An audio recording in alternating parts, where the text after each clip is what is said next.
না, আজ তো দেখছি অনেক দেরি হয়ে গেল গো। রান্না কত বাকি?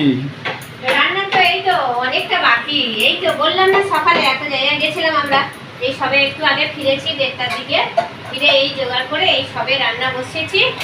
এই এদিকে আলু পটলের তরকারি হচ্ছে, আর আর এটা ভাত হচ্ছে, প্রায় হয়ে গেছে ভাত। এখন এটা নামিয়ে দেবো। সুন্দর সুন্দর ভাত। আর এটা ডাল সাঁতলা দিয়েছি এটা। আর এই দেখো, এটা এই করলা আর এই এই আলু দিয়ে ভাজা করব। আর এটা পাঁপড় ভাজা হবে। এটা 4 পিস করে রেখে দিয়েছি।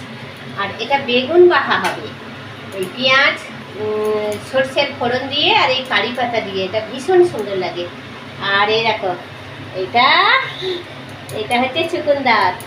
এটা মানে কালো জিরে পেঁয়াজ দিয়ে এটা একটুখানি মানে তড়কা হবে। এটা ভীষণ ভালো লাগে, ফায়দামান কি বহুত। আর এটা গ্রিন বানানাটা এখন আমি সিদ্ধ করিনি, সবে জলে রেখেছি। এটাকে ভর্তা হবে।